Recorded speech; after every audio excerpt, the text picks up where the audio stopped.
The king is back, baby. That's right. Oh, God, I love to see it. The actual leader, dare I say, ruler of gaming has, of course, taken their throne once again. And who is that? Me. PC gaming. You love to see it. Every single time we see fanboys talk about console sales, copies sold. But yet every time over and over again, what we see instead is companies like Microsoft and PlayStation do backflips for us, try to go ahead and placate us, and even change their own direct policies for us. And you guys still pay for online. You already do give them the money. You already give them the money twice. And they're saying, I'm gonna get you to pay for your own money. You gotta pay for your own money. Well, what am I talking about? Well, it turns out that a lot of news came out recently about PC gaming in general, and the fact is that the amount of people on PC completely dwarfs what is happening on console gaming right now. On top of that, we're also seeing a massive amount of publishers state that, hey, half of our total dollar sales are actually coming from one platform specifically. That's PC. That's directly what Monster Hunter Wilds did. PC gamers attributed to over half of the total dollar sales from this one game alone, even though the port was absolute dog water. Yeah, it was a horrible port, but they still spent the money. We're seeing companies realize that making games is too expensive. We're seeing them realize that, hey, we can't afford to keep this on one specific platform. So what they're doing now instead is they're looking at another platform specifically that has way more users, could have way more people playing their games, and they're putting their games there as well. Basically just nullifying everything that we've talked about the entire last few years, which is every game should be in fact on every platform because they get to sell more copies and make more money. It's almost like I've been right about it the entire time. Surprise. So why am I bringing this up? Well, it turns out that a few articles were written the last couple of days, and I want to bring this up to you guys directly because it just goes to show that if you're looking to get into PC gaming, besides the insane prices of GPUs and GPU scalping and also just costs in general and tariffs coming on our way, that's really not a good sign. It's honestly never been a better time to go for a budget build with an Intel GPU, honestly. But that's besides the point. Let's see what actually happened, shall we? According to PC Gamer, Ben Porter, director of consulting at video game market intelligence company Newzoo, is giving a GDC talk this week that picks out some highlights from the firm's annual look at the state of the games industry. PC Gamer was fortunate enough to take a sneak peek at his slides, and one of the takeaways is that PC gaming is bigger than ever, and we love to play old games. I don't get it. How's the play date different from the release date? Moron! The release date is the day you release your money to the game creators. The play date is the day you can actually bask in the glory of a working game. Doesn't that sound like a ripoff? No way! You buy the game in advance, and the publishers get paid. It's win-win. Oh, now I get it. I love when games deliver what they promise. I love video game companies. So yeah, I would much rather play older games through my backlog and enjoy everything that I have on top of emulation and everything else, to then instead wait for other games that come out during that pipeline to get them on sale and go from there. So hey, if the shoe fits, am I right? But let's continue. The results are extrapolated from a yearly in-depth survey of over 73,000 players, alongside data from over 10,000 games. From this, Newzoo says that the PC market is growing at a steady rate, with an estimated 873.5 million players in 2023, rising to 907,500,000 players in 2024. I know you'll all like this one. This handedly beats out the console audience, of whom where they are estimated at 653 million.1 in 2024. Oh, wait, what happened? What happened? 75 million consoles sold, Sony. Oh, Nintendo Switch, 150 million, baby. You guys sit here and talk about console sales and console wars when the real money is being brought in by almost 1 billion players directly on one platform that doesn't need a company to be backing it. that can just do it on its own, because there's so many other ways to play games on PC besides just, you gotta do it on Steam and only Steam. It's crazy to me how these fanboys consistently talk about things like console sales, game sales, all these other things, when they don't even realize the fact that there are so many more PC gamers directly to be sold to, that trying to keep a game and a platform as an exclusive is a fool's errand, and it's financially irresponsible. We've seen Sony completely backtrack on their entire login fiasco simply because of the buying power of PC gamers. We've even seen Sony say that, hey, a PC port literally prints money more so than anything else. Even you guys having to buy remasters and remakes over and over isn't enough to fund your new games. They have to find other sources of revenue for that. We've seen Xbox directly state that Game Pass grew by over 30% on the PC side. It's no surprise while every company, except for Nintendo, but one day they will soon, is putting their games onto another platform because it is too expensive to make these games. Trying to sit there and argue for exclusivity because you think it provides value as a piece of gold or an investment to your plastic box that is merely just a toy to play video games is a ridiculous and honestly concept. Sitting there and saying these kinds of things, defending a company and corporation that doesn't even know you exist, is a fool's errand. And the crazier part is, we're also going to expose as to why all these companies want to make live service games. You see, the data also shows that from January 2024 to December 2024, 67% of player hours on PC were spent on a game that was 6 or more years old. A further 25% of player hours were spent on games that were 2 to 5 years old, and the remaining 8% of the time was spent on games that were less than 2 years old. Newzoo's data further breaks down the 67% chunk with this: 7.1% on Counter-Strike, 6.4% on League of Legends, 6.2% on Roblox, 5.8% on Dota, and 5.4% on Fortnite. So now we're seeing the direct reason as to why so many companies are going around and trying to make live service games, especially companies like Sony, where they've stated that live service games will be in fact day and date onto PC, when they went ahead and realized, hey, we just can't do this, even though there are decades of games being played right now on the PC space that are in fact live service, that have taken multiple years to actually have that audience grow and be captured. Sony thought they could just walk in and take over it.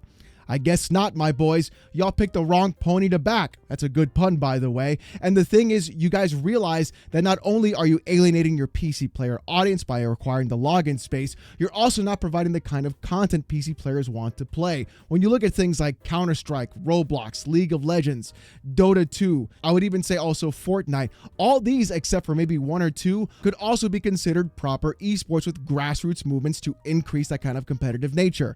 But the thing is, that's what these companies don't understand. Just because something is a live service game doesn't mean it's going to automatically make tons of money right off the back end. Look at Overwatch compared to Marvel Rivals.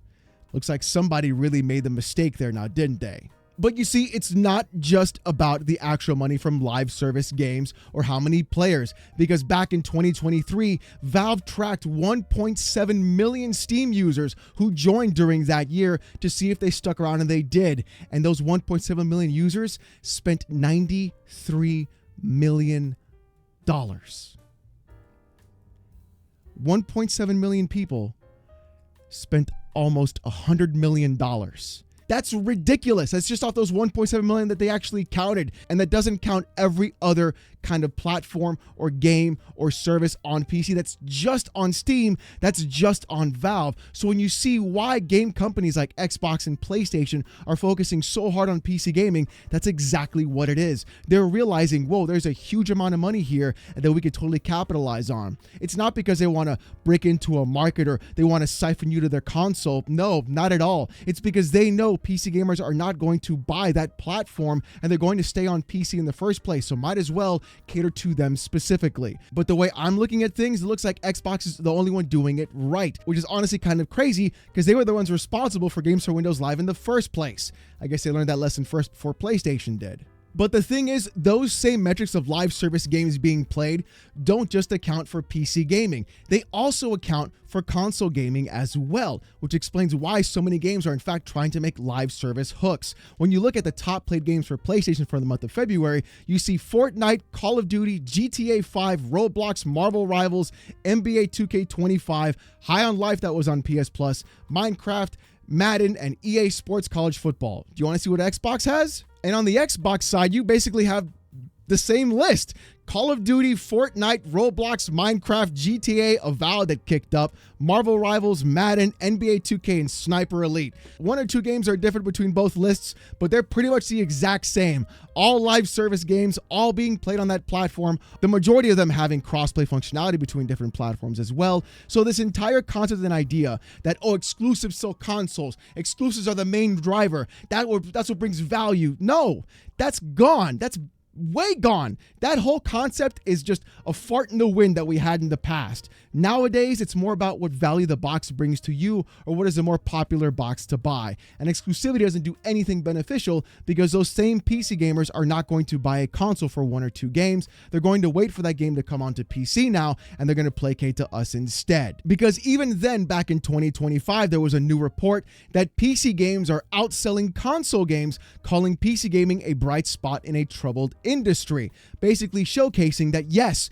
PC gaming is a necessity for all these other platforms to be successful, and they are literally looking at us not only as a means of like, oh, we're going to convince you to go to our platform. No, they're looking at us and saying, hey, look, here's a market that isn't addressed, and we need to attack them directly. What do they like? They like PC gaming. Put the games on PC. That's why PlayStation bought Nixxes. They didn't do that because they thought it would be a funny idea, like a little joke and a laugh. They bought them because they were like, we're putting our games on there, baby. It's going to go fast and hot. And honestly, one of the best things that could be done for this kind of platform for PC gaming is what Xbox is doing right now. With Xbox Play Anywhere, you get more games being played across multiple platforms. Xbox knows you're not going to buy an Xbox if you already have a PlayStation and your library is already saturated there. They already know I'm not going to buy an Xbox console when my PC completely doubles down, triples down on that actual platform directly. So what are they going to do instead? Give me the opportunity to say, hey, here's PC Game Pass. You have this game here. You can play it anywhere you want. And let's say you don't even want to use PC Game Pass because you just don't want to, because honestly, that app has a lot of work that needs to be done and isn't really at the best state right now. You can still log in to Xbox through your game on PC if you want to, have saves cross over like what Avowed does right now between PC and console, and play it at any other platform you want because you already owned that game. You may not own it on the Xbox ecosystem, but you can also get points through playing that game on Game Pass by signing in to then get Game Pass on PC for free. You want to talk about the best way to entice someone and how to log into your service? It's giving them a service that gives them games for free to keep logging into that service. PlayStation should really take some notes. And this is the part where I really want to bring it all close together and tell you guys why exactly this is happening and why console companies are in fact looking at PC gaming more than ever. Matt Piscatella on Blue Sky yesterday posted this. February video game hardware spending fell by 25% when compared to a year ago to 256 million. This is the lowest February total for video game hardware spending since the 184 million reached back in February of 2020. And I know the fanboys are going to be like, oh, but Alex, that's because Xbox sold less consoles. Here's what Matt Piscatella actually had to say. After each platform's 52 months in the market, PS5 units sales exceeded PS4 sales by 7%, while Xbox now trails the Xbox One by 19%. When you're looking at what console sales are doing, when you're seeing what's actually happening, and you're looking around going, hey, people aren't buying it the way they used to buy them. That's a problem. And these numbers exactly prove what's happening right now. Consoles should be, in fact, much cheaper than they are right now. So should GPUs, by the way. And seeing only a 7% bump compared to the PS4 at this exact same time in the 52 months and a 19% drop in Xbox really goes to show people aren't moving from Xbox to PlayStation, because if they were, you would see that vast percentage change between those two sales. Instead, people are moving to PC because it is a different option available to them. Before, people used to be like, oh, the drivers, the hardware, I don't know what to do. Well, now Especially now, there is another player in the game, and it is a player that is uncontrolled, untethered, open, and free of all the garbage you have to deal with on your console. And now what it's going to be is who's going to be able to capitalize on that market the most effective way possible and the quickest way possible. Because I'll tell you this, the real platform wars are coming, and it's going to be between who has a better storefront. And right now, PlayStation has to get their shit in gear if they really want to be competitive in the PC gaming space. Because I tell you what, after their login fiasco, after everything else, their next step is going to be putting games day and date onto PC. And when that happens, I can't wait to see all the tears online about people scrolling through and making long ass threads about how it's devaluing their console, even though their console never had any value in the first place and it is merely a toy for video games. It looks like the gaming space is finally becoming open and free. Those are our games now. But ladies and gentlemen, let me know what you guys think in the comments section down below. Are you moving to PC gaming? Are you going to stay on console? I'd love to find out and hear what you guys have to say. If you want to see more of this kind of content, more PC port reviews, gaming news, Steam Deck videos, as well as live streams every Saturday night, 8:45 p.m. Eastern, subscribe to the channel. We're on our way to 79,000 subscribers, and I just want to say thank you guys so very much. If you guys want to have access to the Discord or most during live streams, become a YouTube member. It's as low as $1. If you don't want to spend the buck, don't sweat it. Saturday nights, 8:45 p.m. Eastern. Come on down to the live stream. The community is amazing. We make fun of fanboys all day long. And of course, you get to abuse me with TTS in the most horrible way possible. With all that being said, though, thank you guys so much for watching. Hope you have a great one, and I'll see you next time. Peace!